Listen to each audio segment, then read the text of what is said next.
bien ça, c'est une nouvelle émission de Plus ou moins Geek, le seul magazine qui revient sur 50 ans de culture geek, voire plus, en 52 minutes. La preuve avec un chiffre, 1906, naissance de l'écrivain Robert E. Howard, à qui on doit Conan le Barbare. En parlant de barbares, j'en ai quelques-uns autour de cette table, ce sont mes experts Miami, avec mademoiselle RL, qui est blogueuse et journaliste, Monsieur Laurent Kessy, auteur et romancier, Monsieur Seb Rassia, réalisateur et auteur pour Le Joueur du Grenier, duo partagé avec Monsieur Fred Molas, qui incarne parfaitement d'ailleurs Le Joueur du Grenier, et pour finir Monsieur Rurik Salé, il est journaliste, compositeur et également comédien.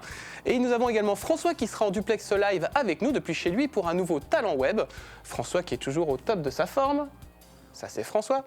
Allez, tout de suite, on attaque avec un sommaire et c'est incroyable. Il est en images, il y a une voix off et de la musique. Aujourd'hui, vous découvrirez l'Odyssée d'Abe, Stéphane plongé au cœur d'une murder party, Rosen Maiden et ses poupées qui fight, des poupées japonaises nettement plus sympas dans l'enquête geek, le jeu Les Loups-Garous de Tierce-Lieu, Arrested Development, le scénariste et dessinateur de BD Yves Chaland, l'interview carrière de Mick Garris, le talent web Mister V et pour finir, la shopping list. Et si nous retournions en plateau voir ce qui se passe. Et on attaque l'émission avec nos premiers barbares qui nous emmènent tout droit en 1997.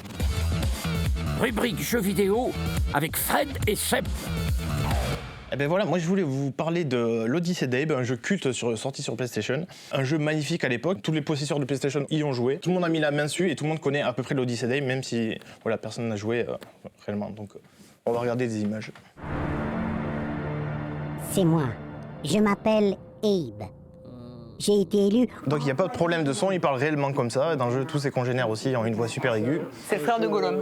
Exactement, voilà, c'est un petit Gollum tout vert. C'est un jeu français? Non. Ça vient d'où? C'est développé par Oddworld Inhabitants. Vie entière a basculé en un seul jour. Et en fait, on fait que des jeux sur le monde Sur le monde d'Oddworld, ouais. Parce qu'ils voulaient vraiment faire ça, c'est-à-dire vraiment installer un univers sur plusieurs jeux. Ça n'a pas marché. Et ça n'a pas marché, c'est pour ça qu'en fait, les seuls jeux qu'ils ont fait sont tirés de cet univers d'Oddworld. Alors quel est cet univers justement ? Alors l'univers d'Oddworld, en fait, c'est un truc assez caricatural dans le sens où il y a vraiment deux espèces dominantes. L'espèce des glucons, une espèce de tête de martien avec des yeux jaunes. Voilà, gros cigare avec des gros impairs. Ça représente vraiment... c'est le capital, quoi. C'est vraiment les mecs qui veulent faire du profit. Les capitalistes, les mecs qui détruisent la nature pour s'enrichir, qui se foutent complètement de leur... C'est le MEDEF, quoi. C'est le MEDEF. Exactement. Ne dis pas ça, on est filmé, là, je suis arrêté. Et en face de ça, on a la race des Mudokons qui sont plutôt des Indiens, c'est les Navis, c'est eux qui vivent en communion avec la forêt, la nature et tout ça. Et dans ce monde, en fait, on va incarner Abe, en fait, qui est le héros, et qui est asservi par les glucons. Qui sont à la tête d'un abattoir / usine de viande qui s'appelle Rupture Farms. Abe passe le balai, c'est un esclave. Donc un soir, il tombe sur une réunion des glucons qui sont en train d'analyser leurs produits et tout, c'est-à-dire les sandwichs qui sortent et tout. Ouais, voilà, c'est ça. Du coup, ils se rendent compte qu'ils n'ont plus assez de viande pour continuer à faire leur métier. C'est comme ça qu'en fait, ils décident d'utiliser les congénères de la race de Abe pour faire un nouveau sandwich. C'est ce qui est écrit sur sa fiche, en fait. Oui, mais je la vois à distance. Et par contre, parallèle avec le film Soleil Vert. Voilà, Soleil Vert qui est la même histoire, sauf que pour régler le problème du vieillissement, de la surpopulation, on bouffe les vieux. Ça démarre. On bouffe les employés, par contre. D'accord. Et donc Abe va décider de s'évader en fait, et en s'évadant, il va essayer de rameuter ses congénères. Et c'est le but du jeu en fait, c'est de faire évader ses potes, et en fonction de ça, on aura une bonne fin ou une mauvaise fin, quoi. Tu parlais de plusieurs jeux. Oddworld Inhabitants, ceux qui ont développé le jeu, voulaient faire un héros par jeu en fait. Mais Abe a tellement plu qu'ils ont fait une suite qui s'appelle l'Exode d'Abe. Et le truc, c'est qu'ils n'ont pas pu aller au bout de leur projet parce que les jeux ont eu un succès critique assez bon, mais au niveau des ventes, ça n'a pas marché du tout, quoi. Mais le gameplay est assez sympa du jeu. En fait, le gameplay, c'est un peu de la plateforme énigme, en fait, où souvent tu arrives dans un tableau et tu vas devoir réfléchir à comment, par exemple, c'est des tableaux à 2 niveaux, par exemple, et comme Abe peut prendre possession du corps des ennemis, notamment des ennemis mécaniques, il peut prendre possession de leur corps et aller activer des leviers, par exemple, qui vont faire... Donc, c'est des énigmes, des tableaux, c'est assez difficile. Ça, c'est assez difficile quand même. Passer un moment, ça devient assez chaud quand même. Parce que c'est le point fort du jeu, ça c'est le système qu'ils ont créé, qui s'appelle ça le système Alive, donc c'est un acronyme, ça s'appelle Aware Life Forms in Virtual Entertainment. Et donc ça s'appelle, ils appellent ça vulgairement le game speak. C'est-à-dire avec Abe, on déplace son personnage et on peut parler à ses congénères qui sont en train de faire des tâches répétitives, tout ça, vu que ce sont des esclaves. Et donc on leur dit, ouais, suis-moi, viens avec moi, on les fait déplacer, on les fait activer des objets. Et aussi la possession aussi, c'est-à-dire quand on croise des méchants, on peut les posséder. On peut posséder les ennemis et le but, voilà, c'est quand tu croises un de tes alliés, tu essayes de l'amener à un portail de sortie. Un peu comme un Lemmings et tout, mais ça. un peu plus élaboré, quoi. Un peu plus élaboré. Voilà. C'est assez dur parce que voilà, ils sont planqués dans des zones un peu cachées, quoi, dans des niveaux. Je vois même que le jeu est super dur. J'aurais tendance à dire. Ça, c'est le gros défaut du jeu, c'est qu'en fait, voilà, le jeu est super dur parce que les points de sauvegarde sont super éloignés. Je me souviens plus si vraiment il y avait de système de sauvegarde. Non, c'est pas ça. C'est du système de sauvegarde, il y en a un. Mais il n'y a pas de système. Je crois pas qu'il y avait de système de sauvegarde où tu enregistres. Si. Mais c'était des checkpoints en fait. Oui, c'est des checkpoints. Ouais. Voilà, c'est pas de la sauvegarde classique. Non. C'est vrai que la qualité graphique permet encore d'y rejouer assez facilement maintenant. oui. Assez facilement. Le jeu est Ils dur. parlaient de faire un remake HD, je sais pas s'ils l'ont fait actuellement. C'est la mode de faire tous les remakes HD en ce moment, de toute façon. Mais le truc, si on le prend, si on le resitue dans l'époque, dans le contexte graphique et tout, pour 97, je trouve qu'il a pas trop mal vieilli. C'est vraiment un très très joli. Pour un truc du siècle dernier, on peut dire que c'est. Et de 1997, on va aller encore plus loin dans le temps avec les années folles, puisque nous avons suivi Stéphane, notre chroniqueur GN, justement au cœur d'un GN Murder Party. Alors va-t-il être tué par le colonel Moutarde dans la bibliothèque? Réponse après ça. Plongé au cœur d'un grand événement. Voici l'Inside. Bienvenue dans la rubrique Inside. Aujourd'hui, vous serez en compagnie de Camille derrière la caméra et de moi, Stéphane, et je vous amène dans un GN. Cette fois-ci, pas de post-apo, on passe aux années 20. On part pour une murder party, un huis clos policier et campagnard pour 13 à 15 personnes, et nous avons quitté les terres canoises pour nous rendre dans le nord, à Comte. Donc ce soir, 13 à 15 participants vont se réunir, incarner des rôles, essayer de trouver qui est le meurtrier parmi eux, puisque nous parlons d'une murder party. Dès le départ, il y aura un crime, et Camille et moi enquêterons avec les autres participants. Suivez-moi, la suite à l'intérieur. Attention, changement de veste, changement de chat. Ah ouais, ça fait plus détective français là. T'en as vu des hommes en train de se changer? Oh oui. C'est mardi, toi, Laurent. Je te l'avais dit qu'on aurait un spectacle de claquettes à un moment ou à un autre. Ça va être la classe. Faire comme ça, c'est. Attends. Allez, c'est pas le tout de se marrer, il est temps de se changer pour notre équipe aussi. Plongeons dans les folles années de l'entre-deux-guerres. Parés, les joueurs, eux, sont fin prêts. Un chapeau, des billets, quelques infos bien utiles sur l'époque, et on entame le dernier débrief en costume. Un gramme de cocaïne entre 10 et 15 francs. C'est précisé ça. Ouais. Bon, vous êtes déjà bien mis dans le rôle, etc. Donc, il faut bien penser que ce que vous allez faire ce soir, c'est pas vous, c'est votre personnage qui le fait. Et que votre personnage est tout à fait aussi dans la capacité de mourir. Autant mettre les choses au clair tout de suite, c'est possible. Tous en scène, c'est l'heure du spectacle, du jeu. Gendarmerie d'Étretat, ouvrez la porte s'il vous plaît. Attendez, mais au fait, qu'est-ce qui se passe là? Vous venez de voir les gendarmes entrer à l'intérieur de la pension. Étretat est une ville où il ne se passe jamais rien. Aussi, nous sommes très surpris quand nous voyons 3 gendarmes sauter dans leur véhicule et partir à toute blinde. Camille prend ses clés, on part tout de suite, on saute dans la voiture et on suit les gendarmes en quête d'un scoop. Nous voici devant la porte de la pension Saint-Sauveur et nous allons mener notre enquête nous aussi. Vous êtes le capitaine, j'imagine? Oui. Enchanté. Pouvez-vous, s'il vous plaît, laisser l'eau à chauffer si vous ne voulez pas qu'on rentre? On ne rentre pas, mais vous... On souhaite faire un papier sur la police, son efficacité, on nous l'a beaucoup vendu. Oh mon Dieu! Non, pour l'instant vous filmez pas. Arrêt de cœur. Un arrêt cardiaque? Régulation. Nous sommes reporters pour le journal L'Illustration. On était de passage à Étretat pour un reportage sur la police et c'est son efficacité qui nous a été vantée. On vient à peine d'arriver. Est-ce que vous pouvez nous décrire rapidement ce qui s'est produit? J'ai entendu Bernard crier dans l'escalier. M'appeler. Alors je suis descendue et j'ai trouvé Firmin par terre allongé, comme vous l'avez vu. Ferme au pied? Oui. Eh merde. On va poser les affaires, on va commencer à s'installer. On est parti pour passer la nuit ici. Il est mort. Vous avez vu quelque chose?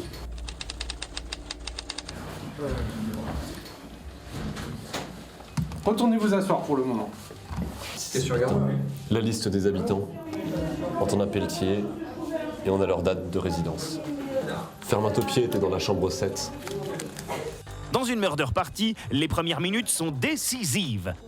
Ensuite, les indices ont tendance à s'évaporer. Comme la police n'a pas l'air prête à partager ses infos, Stéphane prend les devants.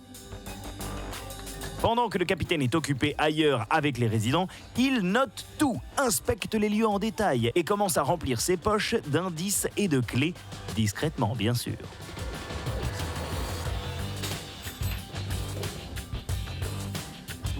Là, on est dans un GN policier classique. Si tu regardes partout autour, tout le monde est en train de comploter. Le criminel est quelque part.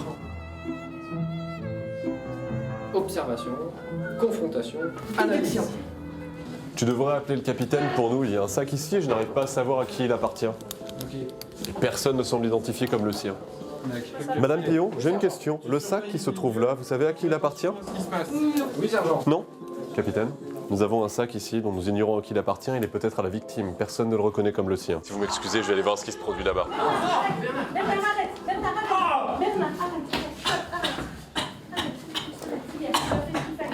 Qu'est-ce qui s'est passé? Il s'est attaqué à moi, il présumait qu'il avait une aventure avec sa femme. C'est quoi? Enfin, un rendez-vous, une femme enceinte. Comment je pourrais avoir une aventure avec une femme enceinte? En l'occurrence, il y a une femme qui manipule tous les gars de la maison qui n'est pas enceinte. C'est comme ça que ça s'est arrangé finalement. Oh, vous, hein. Quoi? Quoi, vous? J'en manipule un, puis j'en manipule un autre. J'en amène deux qui vont aller se battre ensemble. On va enfin pouvoir jeter un œil à la chambre 2. Ayant subtilisé plutôt les clés de plusieurs chambres, nos investigateurs s'éclipsent pour mener leur enquête à l'étage. La semaine prochaine, nous suivrons nos reporters encore plus loin dans l'horreur, du suspense, de l'intrigue, des actes de courage. Barrons-nous. Voilà, Stéphane est encore en vie dans ce GN Murder Party. Va-t-il claquer lors des 2 prochains épisodes? Et bien alors ça va vous obliger à nous regarder non-stop. Et en attendant, on va regarder RL. Rubrique culture japonaise avec RL. Maintenant, on va parler de poupées, et pas n'importe quoi, des poupées qui se mettent sur la gueule. Tout ça dans un univers influencé par Alice au Pays des Merveilles et par la mode un peu gothique Lolita. Donc on va voir des images de suite, ce qui vont nous permettre de découvrir la superbe musique du groupe Ali Project qui a fait tous les openings. Et non pas d'Iron Maiden. Non. J'allais me demander si ça avait un rapport. Voilà, c'est elles aussi qui ont fait l'opening de Noir, qui est très très connu en France. L'opening, on peut dire le générique pour éviter de... Voilà. Oh là là, les puristes, monsieur. On peut dire ils ont fait les main credits. C'est une série qui a eu beaucoup de succès parce qu'elle a eu donc, un premier opus en manga. Il y a eu un petit souci en fait avec la publication du manga, il a été un petit peu écourté, le tome 8 a été réduit à 90 pages. Oh la vache, moi je me souviens j'étais vénère ce jour-là. Ah non mais moi j'étais vénère, ouais. Et en fait ça a été repris par un autre magazine qui a relancé les prépublications avec un one-shot et puis une nouvelle série qui est actuellement en 7 tomes, qui est toujours en cours, donc depuis 2002 la série ne s'arrête pas. Ça marche? Ça marche vachement bien, il y a une première série de 12 épisodes, une deuxième série de 12 épisodes, des OAV, il y a des produits dérivés, moulons, un jeu de baston. Boulant? Ouais, non mais... Il y a 24 épisodes. Ils ont fait 24 épisodes. Donc là, ça fait 24 épisodes plus 2 OAV. Il y a eu un problème, ça a été non, réduit. en fait, alors... Il n'y a pas trop de détails parce qu'il arrive chez les libraires. Japonais, tu vois, dire voilà. Donc du coup, je pense qu'il y a eu un litige avec le premier magazine de prépublication. Alors après, pourquoi? Tu vois, on ne sait pas trop, mais voilà, donc ça a été repris. Bah oui, ça marchait puisqu'il y a quelqu'un d'autre qui l'a repris et qui l'a relancé derrière. Donc pour la petite histoire quand même, ça parle de Jun, donc c'est un hikikomori, un mec qui sort jamais de chez lui, un gros no-life en fait, voilà. Pourquoi tu me regardes en disant ça? Non, parce que je regarde comme ça. Barbu avec des chemises cheloues, mais c'est pas toi. Mais c'est pas toi. Mon nom de famille, c'est hikikomori. Et en fait, son truc c'est de commander des caguettes sur internet, quoi. Il commande des trucs de poupées vaudou, machin. Et puis mais c'est quoi ce dialecte du sud là? C'est raciste du vocabulaire. et un jour, il reçoit une poupée qu'il n'a pas commandée, donc il comprend pas, il l'ouvre et en fait, la poupée prend vie. Et il s'avère qu'elle fait partie d'une série de 7 poupées qui se battent pour gagner le jeu d'Alice. En fait, ce jeu va leur permettre de rencontrer leurs créateurs. Elles ont été créées déjà plus d'un siècle. C'est des poupées qui sont à la recherche d'elles-mêmes, en fait, enfin de leur créateur. Ça me fait penser à Blade Runner, moi. Ça a l'air mignon. Ah ouais, non, Blade Runner, ça a pas l'air mignon du coup, mais c'est vrai que c'est pas mignon du tout. À la base, Peach Pit, les auteurs qui ont travaillé sur Zombieland, Deers ou plus récemment Hélas Shugoka, elles travaillent d'habitude pour du shonen, pour un public de garçons. Et du coup, ça se voit parce que c'est, en gros, le héros, il en prend mais plein la tête. Elles sont vraiment mais insupportables, hargneuses. Et elles passent leur temps à l'insulter. Il se fait traiter de minus, de minable. Non, c'est plutôt pour les garçons, en fait. Les garçons maso, alors. Voilà, ou les garçons qui aiment les jupettes, je ne sais pas. Et derrière, le jeu de baston, c'est quoi? C'est toutes les poupées qui se foutent sur la gueule? Et voilà, tu retrouves les personnages et donc elles se combattent. Il y a aussi des vraies poupées de collection. C'est du merchandising, en fait. C'est du merchandising. Comme on a pu parler ici des poupées Puppet Master. Mais tout est source de merchandising normalement. Au Japon, tu fais une série, tu vas avoir toutes les déclinaisons possibles. Et donc, voilà, après, ça va pas mal parler aussi de l'âme des objets. Comme un peu on retrouve dans le Ghost in the Shell Innocence, le 2, où on se demande si est-ce que les objets peuvent avoir une âme, est-ce qu'ils peuvent avoir une vie. Et donc, cette série va aussi pas mal jouer là-dessus. Ça se rapproche de Blade Runner, Ghost in the Shell 2. Oui, voilà. Mais non, mais c'est pour ça qu'en fait, c'est pas tout à fait faux ce qu'il disait. Ouais. Pour une fois. C'est gentil. Voilà. 3 minutes après. Au moment où je t'ai insulté, j'avais peut-être tort, en fait. Ça lui a fait beaucoup de mal de le dire. Ça fait 3 minutes, elle est là. Il a raison. Je vais cracher. Donc là, en fait, la première série en manga est disponible en France, ainsi que l'intégrale vidéo. Et la deuxième série, j'aimerais bien qu'elle sorte, s'il vous plaît, parce que j'aimerais bien avoir la suite. Sinon, tant pis, je vais lire en japonais. Et puis voilà. Hein. Mais écoute, sinon Laurent te l'écrira. Je te traduirai, il n'y a pas de problème. Voilà. Allez, en parlant de poupées, justement, on va rencontrer le créateur de Critters 2. Est-ce que vous avez vu ce film? Ah, chef-d'œuvre. Voilà, donc Mick Garris. Michel Garry. Pour nous. Ou Michel Garry, effectivement. Michel Garry, rien que pour nous, c'est non plus ou moins geek. Ne bougez pas, c'est le moment de l'interview carrière.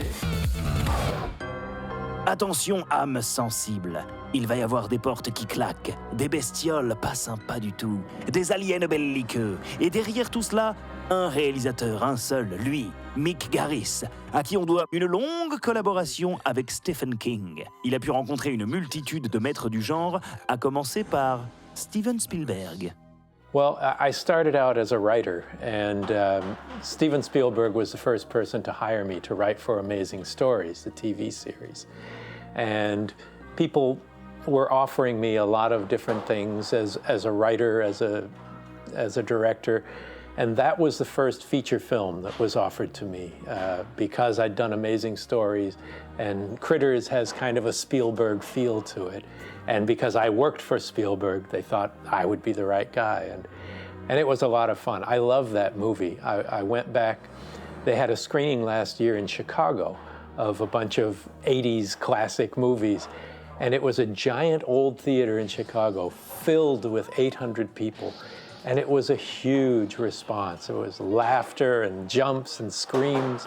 And it was one of the most fun things I've ever done. Critters 2, the main course. In 1960, Alfred Hitchcock created a film that is perhaps the most terrifying thriller of all time. Vous connaissez bien sûr Psychose d'Alfred Hitchcock, mais il a eu de nombreuses suites, dont l'épisode 4 que Mick a réalisé. Well, a lot of the things we did with Psycho 4 had strong antecedents from the first Psycho. The script was by the same man, Joseph Stefano, who wrote the original Psycho. The producer was Hilton Green, who was Hitchcock's first assistant director on the original Psycho. I had so much respect for it. You know, Psycho is one of the great movies of all time, not just one of the great horror movies of all time. So getting an opportunity to work on this project with this script and with Tony Perkins, who had done the 3 previous Psycho movies, and Tony had directed Psycho 3. So it was a really great opportunity to do that. It was a little intimidating, but I think it turned out really well. And Tony was a very challenging actor, but a very intelligent actor. He knew Norman Bates better than anybody. But so he was a little wary during the production of the film, but by the time it ended, he just went on and on about how happy he was with it. So he kept saying, Hitchcock would love this. Wow, that's nice. Hitchcock n'est pas le seul fait d'armes de Garris, puisqu'il travaille ensuite sur de nombreuses adaptations télé des romans et nouvelles de Stephen King. Le Fléau, alias The Stand, un post-apo, également une relecture de Shining, dont King a toujours détesté la version de Stanley Kubrick, ou encore Bag of Bones, alias Sac d'os. The first time we ever met was on Sleepwalkers. We'd talked on the phone and we would talk about script changes and this and that, and then when it ended, we watched the film together in a private screening room in New York, just me and him and his wife. And he loved it. He just had the best time. And so when it came time to do The Stand, he asked me if I would do it. And then The Shining followed that. We became good friends on The Stand and have been ever since. Et pour Shining? Actually, I was very naive. And I thought, oh, we're making a new version. We're doing a version that's close to the book that was written by Stephen King. So I never thought it would be difficult. And then it became clear way before we started production. I talked to Gary Sinise and said, what would you think about playing Jack Torrance in The Shining? And he said, well, I would hate to step into Mr. Nicholson's shoes. And I go, oh, I didn't think about that. So it was very difficult. And we were 3 days away from shooting, and we still had not cast Jack Torrance. And so Steven Weber came in to read, and he was fantastic and not intimidated by the idea, because he knew he was doing something completely different than what Nicholson did. Mick Garris a aussi donné dans la série télé avec Masters of Horror. Le principe, des histoires horribles mises en scène par des réalisateurs cultes. Mais comment est née cette idée? It came out of a series of dinners that I had put together because a lot of us are friends. We run into each other at festivals like this one or at conventions, and everybody would always say, you know, we all ought to get together for dinner one day. Finally, we did it, and we had 12 directors there at a restaurant in Los Angeles. And we had a great time, and the title came as a joke. There was a table next to ours in the restaurant where someone was celebrating their birthday. And so they started singing Happy Birthday, and we all joined in and sang Happy Birthday. And at the end of it, Guillermo del Toro stands up and says, "The Masters of Horror wish you a happy birthday." And so we all laughed and thought it was funny, and then we thought, Masters of Horror is a pretty good title when we decided to do the series. What was great is that everybody got to make them their way without any creative interference. We wanted them to all have a different style. And I like all of them for different reasons, and I could not be happier with how that show turned out. It could have been a disaster, but it wasn't. It turned out to be probably the most creatively fulfilling job of my life so far. On notera entre autres le Jennifer de Dario Argento, le maître italien. Enfin, maître à son époque, parce que maintenant, quand tu vois son Dracula, oh la gueule. Non, pardon, j'ai rien dit. Voilà Mick Garris qui est donc un des créateurs de la série Masters of Horror. Toi, tu avais un épisode, je crois, préféré? Cigarette Burns, de Carpenter. Et Rurik, toi, tu les as vus aussi? Je les ai vus, sauf la saison 2, malheureusement, mais j'aime pas le Coscarelli, voilà, je veux dire. Alors que j'aime beaucoup ce réal, mais j'aime pas le Coscarelli. Pourtant, c'est celui Incident of... pourtant, c'est un scénar de Joe Lansdale qui est un de mes auteurs préférés et dont je parlerai un jour. J'avais lu le Drive-In, je trouvais ça chiant, voilà. Ouais. Petit fight, hein, comme ça. Ah là là, il y a de la tension sur ce plateau. C'est très très violent. Allez, c'est à moi de jouer cette fois-ci. Je vous emmène en 2003. Rubrique série télé avec David. Voilà, émission diffusée en 2003 jusqu'en 2006. C'est Arrested Development, c'est diffusé sur la Fox. C'est une grande chaîne de séries télé. Il y a 3 saisons, 53 épisodes et c'est une véritable histoire de la télévision. Vous allez voir, il y a plein de choses qui vont vous rappeler pas mal de souvenirs. On va commencer avec une petite vidéo pour vous voyez un petit peu l'esprit de la chose. Arrested Development. Donc voilà, c'est la famille Bluth. Le pitch, il est archi simple. C'est Michael Bluth qui hérite en fait de la société de son père qui est en ce moment derrière les barreaux parce qu'il a fait des escroqueries énormes. Et il va devoir se farcir, on peut carrément le dire comme ça, toute sa famille. Et ils sont tous complètement tarés, pour reprendre une expression de Rurik. Cette famille, tu as Tobias, c'est le beau-frère qui lui rêve d'être comédien et veut rentrer dans le Blue Man Group. C'est le groupe américain de mecs en bleu. C'est le groupe qui s'ignore aussi. Il y a plein de oui. C'est hyper et il déteste qu'on le voit nu. Donc ça, c'est très drôle. Il y a des scènes qui sont absolument énormes. Short aussi, il a des shorts moulants. Moi, c'est l'inverse, j'aime bien qu'on me voit nu. Ouais. Mais nous, on aime moins partir. Dans les autres personnages, il y a le personnage de Job, c'est le grand frère. Alors, c'est une sorte d'apprenti magicien complètement raté, complètement loser. Il se promène toujours en Segway. C'est ce petit appareil là, complètement hallucinant. Et le créateur du Segway, d'ailleurs, mort sur un Segway. Il a toujours des colombes en plus, je crois, non? Bien sûr, il a tout attiré du. Mais il y a un truc, à un moment, il fait un tour de magie où il veut faire disparaître le yacht de son père. Donc, il y a un énorme drap qui est tendu au bord de la marina. Et d'un coup, t'entends. Et tu vois une énorme explosion. Et lui dit, mince, zut, on la voit l'explosion. Enfin voilà, c'est complètement absurde. Je disais, c'est une vraie histoire de télé parce que derrière, le créateur, c'est Mitchell Hitwis. qui avait notamment bossé sur Les Craquantes, donc c'est un grand auteur de sitcom US très habitué. Et l'autre, c'est Ron Howard, donc, qui était aussi donc, le Richie de Happy Days, mais qui est aussi le réalisateur d'Apollo 13, de Cocoon, donc c'était déjà un truc assez énorme. Et ils ont donc cette idée, et puis du coup, ils vont réunir un cast assez hallucinant, puisqu'il y a Jason Bateman, qu'on avait vu notamment dans La Petite Maison dans la Prairie. Qui ne sort que la nuit d'ailleurs, je crois. Ça revient super loin. Donc voilà, donc tout ce petit bon monde va bosser sur cette série. C'est filmé comme un documentaire. Il y a une voix off, qui est celle d'ailleurs de Ron Howard. Et qui fait des interactions en plus des fois, la voix. Qui fait des interactions et qui toutes les insultes sont bipées. Donc c'est vraiment les codes du documentaire. C'est hyper drôle. Et à la fin de chaque épisode, il y a un coming next. C'est-à-dire, on va voir quelques scènes qu'on verra peut-être dans le prochain épisode, sauf qu'on les voit jamais dans le prochain épisode. Donc voilà, c'est complètement tordu. Malheureusement, ça ne fonctionne pas du tout. Au bout de la 3e saison, on leur dit écoutez les gars, ça marche pas, au revoir tout le monde. Au point que tout l'arrêt de la série est intégré dans les scénarios. C'est-à-dire qu'au fur et à mesure de la saison 3, plus tu avances, plus ils regardent les cadres en disant de toute façon, ça va bientôt s'arrêter là c'est super. le truc. C'est très très drôle. On parle même d'une adaptation long métrage dans le script, donc ça c'est extrêmement drôle. Mais la série s'arrête malgré qu'elle ait été nommée notamment dans les 100 meilleurs films par le Times Magazine. Donc film, excusez-moi, série bien évidemment. Nous avions rectifié. Vous avez tous rectifié. Ça va reprendre là, c'est ça. Le film est prévu, hein. Alors c'est ça qui est assez extraordinaire, c'est une vraie histoire complètement folle de la télé parce que la série va avoir aussi beaucoup de fans. Il y a quand même 2 des comédiens principaux qui vont devenir des énormes d'Hollywood. Il y a Michael Cera qui joue George Michael Jr., ça c'est très drôle aussi. Oui. Voilà, il y a Jason Bateman qui a joué dans Comment tuer mon boss. Et effectivement, Netflix, qui est la plus grosse plateforme de streaming et de vidéo à la demande sur Internet aux États-Unis, a décidé de réinjecter de l'argent et c'est parti pour une nouvelle saison. Ça me faisait penser tout à l'heure, un petit clin d'œil, tu disais qu'il y avait toujours Coming Next avec des scènes qu'on ne verra jamais. Ça me faisait penser à la série qui avait donné lieu après à Y a-t-il un flic pour sauver machin qui s'appelle Police Squad, où tu avais toujours le pré-générique, c'était et la guest star d'aujourd'hui, William Shatner, et le mec mourait tout de suite, tué par un gars, tu le voyais plus. Eh ben, écoute, si tu adores cet humour-là, Arrested Development, c'est vraiment et j'adore cet humour-là. C'est plus fin quand même que du Zaz, là, du Zucker Abraham Zucker. C'est quand même monsieur plus... qui lit des livres, ça va. Hein, nous c'est le peuple ici. Non, mais c'est hyper rigolo, vraiment. C'est une des séries les plus drôles que j'ai. Vous voulez dire que ça vous a arraché un rictus? Léger. Léger rictus. Voilà, et je vous propose qu'on revienne sur les poupées, parce qu'on n'en a peut-être pas eu assez finalement. Revenir sur les poupées. On est d'accord. Avec une enquête qui a été pilotée par RL. RL, tu as piloté une enquête geek, c'est tout de suite. N'allez surtout pas aux toilettes. Voici l'enquête geek.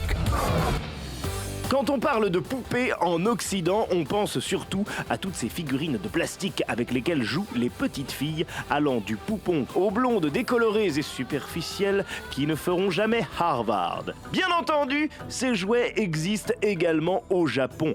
Mais il y a une autre catégorie, celle des poupées de collection, issues d'une longue tradition de près de 1000 ans et dont l'existence n'est pas dénuée de sens. Nous avons donc rencontré quelques spécialistes à Japan Expo pour mieux comprendre de quoi il s'agissait.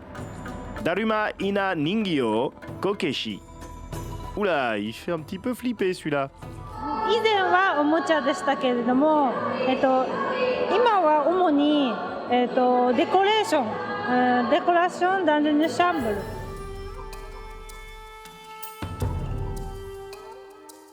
La poupée au Japon, il y a une culture de la poupée que nous ne connaissons pas en Occident.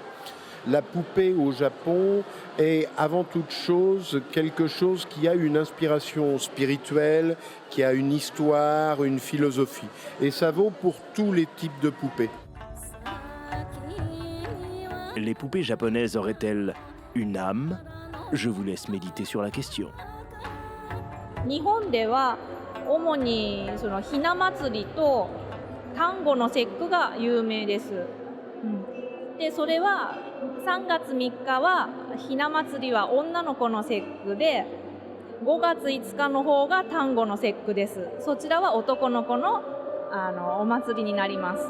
でその人形はその子供がその災いをかからないように降りかからないようにその人形に願いを込めて作られました。その病気をしないようにとか安全でいられるようにとかそういう役割を果たしてます。Oh, j'aurais jamais cru que les poupées soient bonnes pour la santé. Non, vraiment, j'aurais pas pensé. あとひな祭りで流しびなっていうものとかもあったりするんですけど、それは紙で作られた人形を川に流してその災いを払うっていう意味があります。Certaines poupées, comme celle de Hina Matsuri, peuvent être très onéreuses. Ainsi, on les conserve précieusement entre deux fêtes. Mais ce n'est pas le cas de Daruma, la figurine énucléée. Berk. だるまは、縁起物なんですけれども、この眉毛とひげが実は鶴と亀の形をしてるんです。つまり、長生き不老長寿を表してます。で、丸い姿っていうのは家内円満裕福っていう意味がありまして、で睨んでる顔は厄難を寄せつけない、悪いものを寄せつけない。だここの中に全部縁起のいいものが詰まってるんですけれども、でも一番のポイントは目なんですね。彼は今2つ目が入っていないけれども、1つ願いを込めながらこのだるまをもらった人が願いを込めて目を入れるんです。でもし願いが叶ったらもう片方目を入れるんですね。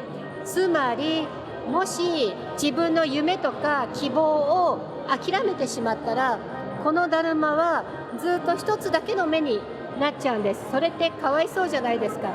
だからこの子を見て、なんかちょっと諦めようかなと思っても、ダメ頑張ろう、常に自分を、モチベート。であともう一つ、だるまって倒して必ず起き上がるんですそうだからこう気持ちがダウンしても必ず起きる、七転び八起きって7回転んでも8回起き上がるって意味があるんですけれども、だるまは七転び八起きだから Never give up の精神でみんなで頑張ろう、そういう気持ちを思い出させてくれるのがだるまなんです。だから誰か困ってる人がいたら頑張ってねってだるまをプレゼントしたりするととても喜ばれる。Voilà, il ne reste plus qu'à faire votre choix. Les poupées Kokeshi, grâce à leur design simple et mignon, ont gagné une très grande popularité en France ces dernières années, à la fois dans la littérature jeunesse et dans la création de produits dérivés. D'ailleurs, personne n'aurait vu mon agenda, non? Il était rose avec des... Non, chut, tu n'as rien entendu de ce que je viens de dire. Récemment venus d'Asie et à mi-chemin entre la poupée de collection et la figurine, les Ball Jointed Dolls, ou BJD pour les intimes, peut-être en avez-vous déjà une chez vous? Moi, en tout cas, on en parlera une prochaine fois. Voilà, non, je garde mon petit jardin secret. Sur les poupées, alors, c'est... Voilà, les nouvelles poupées, comme je parlais tout à l'heure, les Ball Jointed Dolls qui sont très à la mode, que je photographie moi-même. Et pas les poupées gonflables de Rurik, bien sûr. Qui photographie quand même. D'ailleurs, j'ai quelques clichés. Allez, je ne sais pas s'il se photographie quand il est tout seul, mais on retrouve Stéphane Gallo pour la rubrique Jeux de rôle, jeux de plateau. Et cette fois-ci, il va s'intéresser au loup-garou de Tiercelieu. Rubrique Jeux de rôle avec Stéphane. Bienvenue dans la rubrique Jeux de rôle, jeux de plateau. Aujourd'hui, nous nous rendons dans un petit village en proie à un terrible problème de loup-garou. Je parle bien entendu du jeu Les loups-garous de Tiercelieu, un petit jeu très sympathique et très simple qui permet de faire jouer de grands groupes de joueurs, même jeunes. Avec plus d'1 million d'exemplaires vendus, le loup-garou est déjà devenu un classique et il est très pratiqué dans les colonies de vacances. Si toutefois vous ne le connaissez pas, en voici les bases et un exemple de partie. Un joueur tient le rôle de narrateur, meneur de jeu. Il va animer la partie et pour le moment, il distribue, face cachée, des cartes aux autres joueurs assemblés. Les joueurs sont tous des habitants d'un petit village rural, mais leur carte peut leur assigner un second rôle. La plupart des joueurs seront des villageois lambda, mais quelques-uns auront des pouvoirs spécifiques et surtout, l'un d'entre eux sera le loup-garou. Le jeu s'organise en 2 phases, jour et nuit. Chaque phase de nuit, les loups-garous vont s'éveiller et choisir un villageois à dévorer. Le joueur désigné sera éliminé. Chaque jour, les villageois vont tenter de déterminer qui sont les lycanthropes parmi eux et ils vont jeter un pauvre hare au bûcher en espérant ainsi se purger de la menace. Il est donc très important au loup-garou de savoir mentir et bluffer pour sauver sa vie pendant les phases de jour, surtout si l'on est un coupable. L'objectif des loups est de tuer tous les villageois, l'objectif des villageois est de survivre en éliminant les loups. C'est donc on ne peut plus simple. À 7 joueurs, nous n'aurons qu'un seul loup dans le village. Les cartes sont allouées, chacun a pris connaissance de son rôle en secret, la partie commence. Le meneur de jeu annonce aux joueurs que la nuit tombe. Tous les participants doivent fermer les yeux. Puis, le meneur demande au loup-garou de se réveiller. Le joueur concerné doit ouvrir les yeux et il s'agit de Leslie.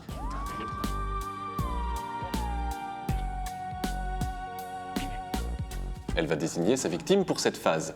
Durant ce tour, un personnage spécial, la petite fille, a également le droit d'ouvrir les yeux pour tenter de découvrir l'identité du loup. Gare à elle si elle se fait prendre.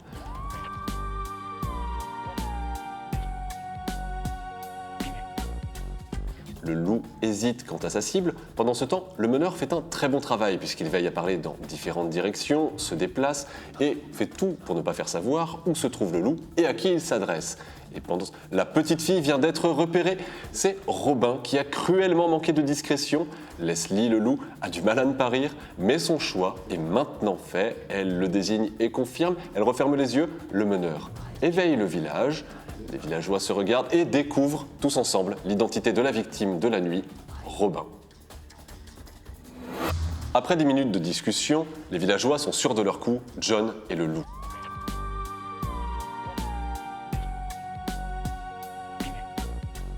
D'ailleurs, il a cafouillé en tentant de se défendre. Nelly est catégorique, elle l'a entendu bouger pendant la nuit. Les villageois le désignent à la quasi-unanimité et John part au bûcher. Il révèle sa carte, grande déception pour les villageois qui viennent de brûler un des leurs.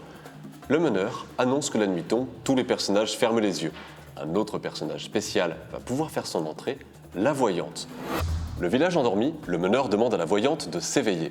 Celle-ci peut enquêter en secret sur un des villageois et découvrir sa véritable identité. Elle indique sa cible du soir.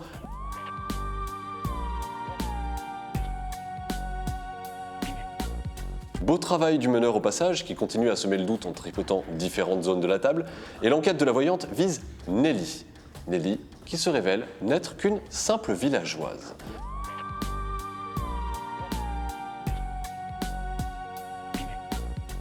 La voyante se rendort sur le signal du meneur, puis le loup-garou s'éveille.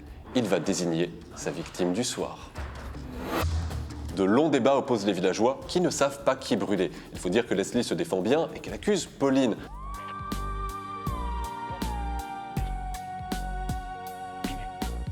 De son côté, Henri hésite. Le débat dure déjà depuis un moment et Leslie a réussi à mettre le doute autour de la table. Soudain, énorme faute de Leslie qui vient de faire un affreux lapsus avec son « mais croyez-moi, je ne suis pas un villageois », un geste absolument superbe. Leslie est immédiatement désignée par ses petits camarades et elle est conduite au bûcher. Elle doit révéler sa carte et les villageois peuvent évidemment fêter leur victoire. Les voici libérés de la menace lycanthrope. Le meneur rappelle les joueurs morts autour de la table, prêts pour une autre partie. Précisons aussi que quand on enregistre cette émission, des fois le soir, soit on écoute Rurik qui nous chante des petites chansons d'amour avec sa gratte au bord de la piscine, puisqu'on est logé dans des hôtels magnifiques, rappelons-le, ou alors on joue au loup-garou, puisque Stéphane... Oui, voilà. Non, mais Laurent est un très gros fourbe en fait. Oui. Laurent, tu es un escroc du loup-garou. Non, j'avais jamais joué, au grand étonnement de Yumi, qui quoi, t'as jamais joué? Je n'avais jamais joué et je me suis découvert une espèce de passion pour ce jeu. Des soirées épiques. Ouais. Voilà. C'est vrai que t'as une tête de loup-garou maintenant. Épique et non épilé. Et bien justement, Laurent, on va enchaîner avec toi. Épique et non épilé, c'est énorme. Rubrique BD et romans avec Laurent. Oui, alors moi je vais parler d'un auteur que j'adore qui a œuvré dans les années 80, notamment dans Métal Hurlant, qui s'appelle Yves Chaland. Et on va voir quelques images. Voilà, c'est l'héritier de la ligne Éclair, voilà. Super. Ah, puis donc Alors, interro surprise les gars, et la fille, ligne claire c'est quoi? L'autre fois on a vu un mec nous en a parlé. On l'a vu déjà. Alors la ligne claire c'est des traits qui commencent et qui finissent avec des couleurs à plat. Et pas de hachures. Et pas de hachures, parce que les hachures c'est... Voilà. Fressino 18, c'est bon. Donc voilà. Alors, et là on voit clairement que ça reprend tout à fait ce que tu as dit là. Ça reprend les codes, tout à fait. Sauf que ça c'est dans les années 80. Chaland il est fan de JG, de Tillieux. Il a même dessiné une petite histoire qui reprend la vie de Tillieux, voilà. Et il bosse dans Métal Hurlant qui est un truc de SF. Est-ce que tu pourrais dire par là que la ligne claire ça a quelque chose qui appâte le chaland? Oh là là. Je n'ai pas de premier prix de la balle. Je suis désolé, j'ai qu'un Gonzo de la honte. Tiens, je t'offre Piggy la cochonne. Ah merci. Piggy la cochonne, ça me va très bien. Donc Chaland il bosse dans Métal. Et lui, son trip, c'est la BD des années 50 de Linkler. Et c'est la Belgique qu'il n'a jamais connue, une espèce de Belgique qu'il fantasme parce qu'elle n'existe plus. Celle de l'Atomium, celle du Gaston dans les années 50. Celle des frites, enfin tout ça. Voilà. Hergé faisait des albums Tintin au Congo qui sont maintenant décriés ou pas? Non, mais par exemple, Tintin vivait à Bruxelles, quoi. On reconnaît l'architecture de Bruxelles. Et ça le fait kiffer, Chaland. Donc il fait ça. Il fait des espèces de BD des années 50, mais avec le regard d'un auteur des années 80. Ça, c'est vraiment marrant, ça. Du coup, ça donne des trucs assez rigolos. Son personnage s'appelle Freddy Lombard, le personnage dont je vais vous parler. Freddy Lombard, un hommage évidemment aux éditions du Lombard. Et à Freddy Krueger. Oui, évidemment. Okay. C'est une espèce de décalque de Spirou. Donc il est accompagné aussi de son Fantasio et de sa sécotine. Et lui, il vit des aventures qui sont modernes. Les scénars n'ont rien à voir avec les scénars pour enfants des années 50. Par exemple, il y a La Comète de Carthage, qui est une espèce de remake de Salammbô, déjà le truc... bien barré et avec une histoire de comète qui se passe... Salammbô de Flaubert. Ouais, évidemment. Qui se passe à Cassis. Dis donc, vous avez vu, on a quand même réussi à mettre Flaubert dans Plus ou moins geek. Et donc c'est une histoire improbable, assez dure à comprendre, mais c'est très très beau. Mais du coup c'est pas du tout pour les enfants. Avec cette espèce de dessin enfantin, il y a un décalage comme ça, ce qu'on appelle du postmodernisme. Hurlant, c'était pas un truc pour les... Moi quand j'étais enfant je le lisais, mais c'était pas un truc pour les enfants. Pas du tout. Et du coup l'influence années 50 en fait elle est marquée avec quoi? Elle est marquée par la façon dont il dessine les meubles, par exemple, qui sont très datés. Le trait lui-même, la ligne claire, c'est années 50. Les bagnoles, exactement. Tout cet environnement. Il dessine les cases de ville, exactement comme Tilleux arrivait à maîtriser ça. Il fait des compositions magnifiques. D'ailleurs, Chaland a eu quand même un parcours un petit peu similaire à Tilleux. Malheureusement, il est mort aussi dans un accident de voiture très très jeune. En 90. En toi, Oh, mais dis donc, toi t'as triché sur ces notes. Alors là, j'ai peut-être eu 18, mais toi tu vas au courant. Non, il est bon en accident de voiture. Chaland, il m'en a parlé longuement. Après, c'est lui qui m'a écrit la chronique, c'est ça. Voilà. Tu casses bien malheureusement, il est mort trop tôt. Et vous le connaissez aussi sans doute parce qu'il a fait les pochettes des disques de l'affaire Louis Trio, notamment Chic Planet. Alors, est-ce que c'est pas Clyde Boris lui-même, le chanteur de l'affaire Louis Trio, qui fait de la BD, qui dessinait ses propres pochettes? Il en a fait et Chaland en a fait une. D'accord, intéressant. Voilà. Et c'est marrant, tu parlais de Salammbô tout à l'heure, c'était adapté aussi par Druillet. Exactement, oui, sous le titre Salammbô, oui. Voilà, la Comète de Carthage n'est pas tout à fait la même histoire, c'est un peu plus compliqué, mais ça reprend des éléments, une histoire d'amour comme ça. Moi, je vous propose quelque chose parce que là, je trouve qu'on est trop intellectuel. Je veux dire, là, attendez les gars, ça fuse. Là, c'est trop, quoi. Je veux dire, les gens vont se dire qu'ils ont été kidnappés par des extraterrestres et remplacés par des profs, quoi. Allez, on va faire redescendre le niveau avec François. C'est le moment de découvrir un nouveau talent web. Oui chérie, donc tu as reçu le petit cadeau, il est mignon, hein? Bah non, c'est pas un petit chat, puisque il chante, hein, c'est pas... Tu l'as mis de l'eau dessus? Ah, j'aurais dû te prévenir, oui, il y en a plein maintenant, oui, forcément.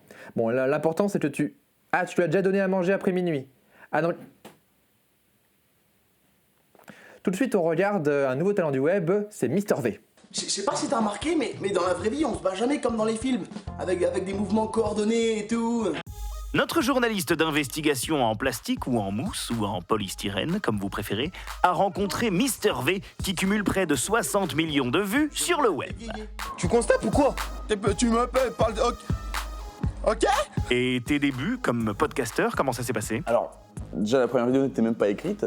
C'est-à-dire que c'était... je faisais du théâtre depuis que je suis assez jeune, j'avais 13 ans quand j'ai commencé. Et en fait, j'avais envie de faire du one-man, enfin de me mettre sur scène ou faire quelque chose comme ça. Mais à Grenoble, j'avais pas la possibilité. Et je me suis mis à faire des petites vidéos parce que j'aimais faire du montage, j'avais une caméra, j'aimais bien l'univers un peu informatique. En fait, je me fais une comme que j'ai postée sur Dailymotion à l'époque. Quand on demande à Gérard combien il a de chiens, il répond « J'ai 4/5 fois moins de chiens que ma voisine ». En effet, Gérard est un chercheur de merde, il cherche l'embrouille en permanence. Et j'envoie à mes potes comme ça, et je vois qu'il y a des retours de gens qui ne sont pas mes potes, quoi, des gens de l'internet, des internautes qui n'ont rien à voir avec mon entourage et qui me disent continue, c'est sympa, et d'autres qui me disent c'est totalement nul, arrête. Et donc en fait, je me dis bon bah pourquoi pas continuer, et au fur et à mesure je me suis plus appliqué, j'ai acheté un peu plus de matos, je me suis un peu plus mis dans le truc, j'ai envie de dire, et voilà, c'est devenu après mon job aujourd'hui de faire ça sur le web et un peu au part aussi. Et arrête de me prendre en photo, putain. Mister V fait partie des podcasteurs, des humoristes qui se filment chez eux, dont les têtes de proue, et ce n'est pas une insulte, sont Norman et Cyprien. Mais Mister V grimpe. Quel est ton univers de podcasteur? Moi j'ai un côté plus R&B on dira. Je parle de sujets qui me touchent plus moi un jeune homme de 19 ans. Et voilà, je sors à peine de l'adolescence, je suis un peu la pile, toujours énergique. Je suis célibataire. Il y a un côté vraiment, une inspiration un peu américaine dans l'humour aussi, parce que je suis très porté sur l'humour américain, comme les frères Wayans, Leslie Nielsen, désormais décédé, mais qui était voilà, pour moi un grand d'humour et qui voilà, je suis très fan de ce type d'humour-là. Après, je garde le même format que tout le monde, c'est sûr, mais voilà, c'est ça qui me différencie, j'ai envie de dire, un peu du reste du groupe. Dans une autre vie, j'aurais toujours voulu être rappeur, quoi, mais j'ai pas pu le faire, donc du coup, pourquoi pas le faire avec humour. Donc j'ai fait mon premier son avec une parodie du Colonel Rayel qui s'appelait Colonel Crado, qui a été vraiment mon premier buzz. J'ai fait, qui est aujourd'hui à 5 millions de vues ou 4 millions. Toutes les nuits je fais caca, toutes les nuits quand tu es au pieu. J'ai enchaîné après, voilà, l'été dernier avec Summer Montagne, qui est une parodie des sons de l'été où je me moque un peu de ce stéréotype de la chanson d'été à Ibiza, on est sur une plage avec plein de nanas. Et ça m'a permis de toucher voilà, un peu à la musique. Mais après, voilà, je prétends pas être musicien dans l'âme, au contraire. Dynamique, motivé, à l'écoute, efficace, déterminé. Mister V, c'est près de 500 000 fans sur Geekbook et 120 000 followers. Moi, j'en ai 3, mais bon, je travaille dur pour le rejoindre, peut-être un jour. Est-ce que tu peux nous parler un petit peu de tes futurs projets? Je suis vraiment intéressé par le cinéma. Je n'ai pas marionnette, au contraire, j'y resterai, j'espère, toute ma vie. Mais le cinéma m'attire dans le sens où voilà, j'ai toujours voulu être comédien, être acteur. Et après le one man, et pourquoi pas d'autres formats comme la radio. Même si c'est pas ma priorité. Ma priorité, ça reste le cinéma, mais bien sûr le web. Et pourquoi pas des formats web, des moyens métrages web, des courts métrages web. Enfin, on est à l'abri de rien. I'm the man of the situation. Ah, je t'aime tellement, mon lit. C'est tout pour le moment. Voilà Mister V qui a notamment eu les honneurs de Télérama il y a peu de temps avec d'autres podcasteurs, on peut le dire. Il y avait Norman, il y avait Cyprien, donc voilà des gens qui cumulent aujourd'hui entre 50 et 200 millions de vues, donc c'est assez énorme. C'est bizarre parce que Mister V est quand même très drôle alors qu'il est beaucoup moins mis en avant que Norman et Cyprien, je trouve. Ouais, mais on le cite jamais en premier, quoi. Vrai, quand on parle des podcasteurs du net, c'est tout le temps Norman, Cyprien. Dans Télérama?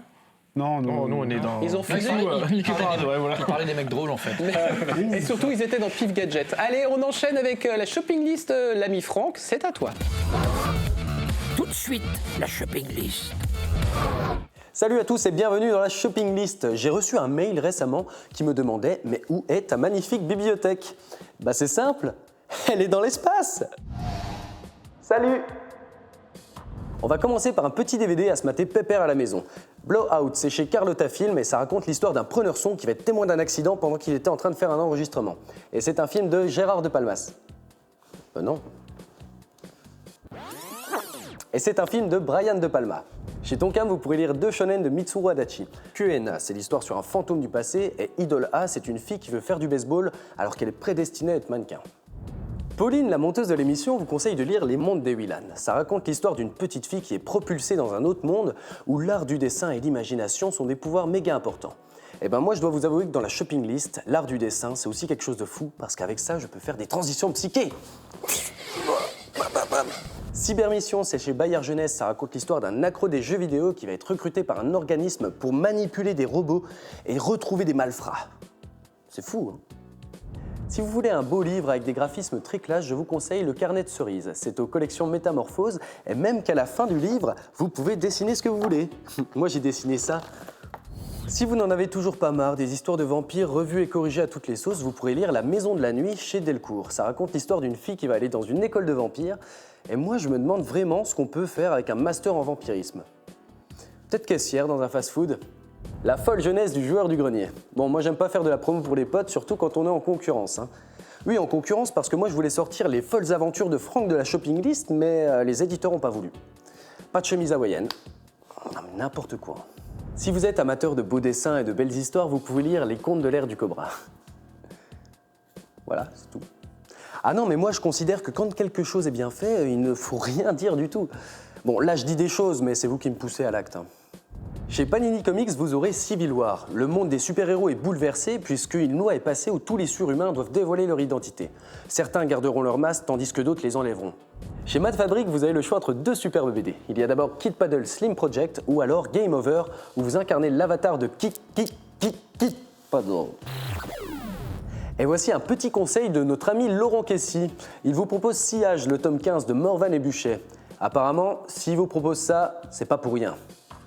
Mauvaise herbe, ce n'est pas une histoire sur le jardinage, loin de là, c'est un roman noir punk sur un mec qui dit à la société et qui va être dans une situation pas super. Bon, je suis pas sûr qu'avec la censure, mon histoire soit très compréhensible, mais en tout cas, le livre est cool. Hercule, c'est chez Soleil et ça raconte l'histoire des 12 travaux d'Hercule revus et corrigés façon SF. Il y aura donc des extraterrestres, des vaisseaux spatiaux, de la baston et de la testostérone. Chez Doki Doki, vous pourrez lire Immortal Reign. C'est une histoire sur des orphelins ou encore Dictatorial Grimoire. C'est avec les personnages des contes des frères Grimm et vous y retrouverez Blanche-Neige, le Chat Botté ou encore la belle Cendrillon. Ah, Cendrillon, j'ai des bons souvenirs avec elle. N'achetez jamais de forfait flashback à un mec dans la rue, hein. Ça marche jamais. Et on va maintenant finir par un jeu de société. Chez Yellow, vous avez Andorre. C'est un jeu pour les insomniaques. Non, fais pas cette blague. C'est un jeu en multijoueur où vous pouvez jouer jusque 4 héros et vous devez défendre un château qui sera assailli par des mages, des sorciers ou alors aller dans des mines pour trouver des trésors. C'est super cool. Elle est dans l'espace. Il est idiot. On m'a aussi envoyé un autre courrier pour me demander qui j'étais vraiment. Bah c'est très simple. Je viens du futur. Mais non, je rigole, vous pouvez gober n'importe quoi. En tout cas, vous pouvez m'envoyer vos coups de cœur à cette adresse et on va retrouver l'équipe de Plus ou Moins Geek. Salut! Il est presque le temps de se quitter, les amis. J'ai envie d'avoir une petite voix comme ça, un peu fluette et pas du tout masculine. Allez, il est temps de décerner un plus. Alors, qui vous a le plus séduit dans ces chroniques, RL? L'Odyssée d'Abe, que je connais déjà, mais voilà, l'Odyssée d'Abe, c'est... Moi j'hésite entre Abe et le truc d'Erel. J'ai déjà vu Aristide. Alors Bebrel, alors vote pour Bebrel. Voilà, Bebrel. Jacques Bebrel. Seb? Moi je votais pour Erel, ouais. Parce que Aristide, moi j'ai déjà vu, je trouve ça excellent. Et puis Abe aussi. Fred? Je sais pas, Laurent. Oh là là, c'est lui qui m'a écrit ma rubrique, évidemment, il vote pour lui. Oh là là, il y a des connivences ici. Rurik? Moi, j'aimais beaucoup ce que tu racontais sur cette série que je ne connais absolument pas. J'aime bien Yves Chaland, je le connaissais déjà. Mais comme j'ai dit que vous n'étiez pas drôle et que je le pense pas, je vais voter pour toi. C'est gentil. Moi, je vais aussi voter pour la rubrique jeux vidéo, tout simplement parce que c'est un des rares jeux, quand même, auquel j'ai joué quand j'avais volé une PlayStation dans un magasin. C'était la mienne. Voilà, exactement, je te la rendrai jamais. L'aventure est finie, mais par contre, vous pouvez la continuer sur les réseaux sociaux qu'on ne peut pas citer complètement. Alors, je dirais Geekbook, Geekter, il y a une appli geek, il y a un site internet, il y a un forum, enfin voilà, vous pouvez discuter avec nous. Vous pouvez suivre en tweetos Laurent, voilà, vous pouvez même le suivre dans la rue, c'est pas gênant. Deux petites choses pour finir, n'oubliez pas qu'il n'y a absolument aucun âge pour se déclarer geek et qu'un bon geek est un geek curieux. Bye bye!